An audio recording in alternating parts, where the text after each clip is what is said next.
So today we're looking at Luke chapter 8, verses 22 to 25. Occasionally when I look at a story like this, I actually kind of want to zoom out and take the 10,000 foot view, and I want to understand, how did we get here and why is this story important?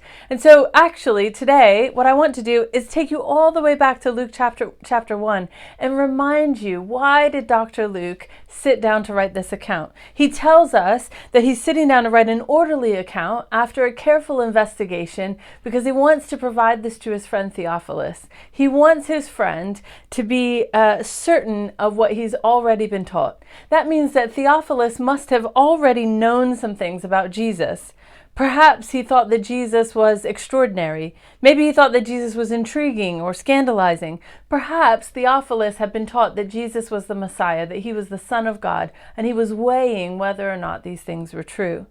And so what we see in these chapters of Luke, especially in Luke from chapter 4 through up to where we are now in chapter 8, we see Luke building a case, piece by piece, right? He says he made an orderly account, he did a careful investigation, and we see that happening. We see Luke telling us the things that Jesus has said about himself. In Luke chapter 4, he identifies himself as the one fulfilling the promises made in Isaiah chapter 61. In Luke chapter 5, we see Jesus claiming that he has the power to forgive sin. In Luke chapter 6, we see that Jesus calls himself the Lord of the Sabbath, something only God would have said about himself. Then Luke makes a careful account of things that other people have said about him. So other people remark on the fact that Jesus forgave sinners again and again. We see it in chapter 4 and chapter 7. We see people commenting with amazement about the ways and the variety of people that Jesus heals, especially in chapters 4 and 5. And we see in chapter 4 that people comment on the authority of Jesus' word, which we know is a key theme throughout these chapters. And then after Luke helps us to see the things that Jesus has said about himself and the things that other people have said about Jesus, he lays out again and again this careful recitation of the things that Jesus actually did. More than what he said, what did he actually do? We see Jesus healing, we see Jesus forgiving, we see him teaching with authority, and of course in our story today in chapter 8, verses 22 to 25, we see that Jesus calms a storm. Perhaps it's a familiar story to you. It's a story, a space where hardened fishermen are out on the lake and they're terrified and they're afraid they're going to die. And here comes Jesus and he calms the storm with just a word.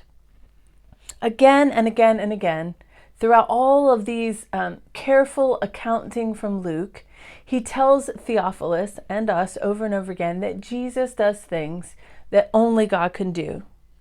So perhaps we think that Jesus is extraordinary. Yeah, he probably is. Maybe Jesus is intriguing. Yeah, I'd say that he is. He's an interesting character.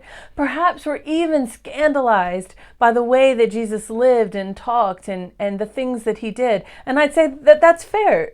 Grace in itself, forgiveness for people who don't deserve it, is absolutely scandalous. But the bigger question is Jesus the Messiah? Is he really the Son of God? And actually, Luke doesn't necessarily answer that question. He doesn't answer it for Theophilus, and he doesn't answer it for us, because no one can answer that question for you. It's one that you have to wrestle with yourself. That's why the two questions we're left with at the end of this little story here in chapter 8 is the first one the disciples ask after Jesus calms the storm. They simply ask, who is this? Who is this? And that's the question, isn't it, that Luke wants his friend to wrestle with. Who is Jesus really? And of course, Jesus has a question for the disciples in the midst of the storm. He asks them, where is your faith? You see, those are the two questions that I would encourage you to wrestle with today. That perhaps for you, you're still at the place of just saying, who is Jesus? Is he more than scandalous, more than intriguing, more than just extraordinary? Could he actually be the Messiah? Could he be the one to rescue you, to forgive you from your sins, and to provide you a way into a new life? Who is he really? And if you have accepted Jesus, if you have chosen to respond to those words, follow me, then perhaps the question is, where is your faith today? Is your faith so firmly rooted in the words of Jesus that even in the midst of the storm, you couldn't possibly be shaken? Who is he, and where is your faith?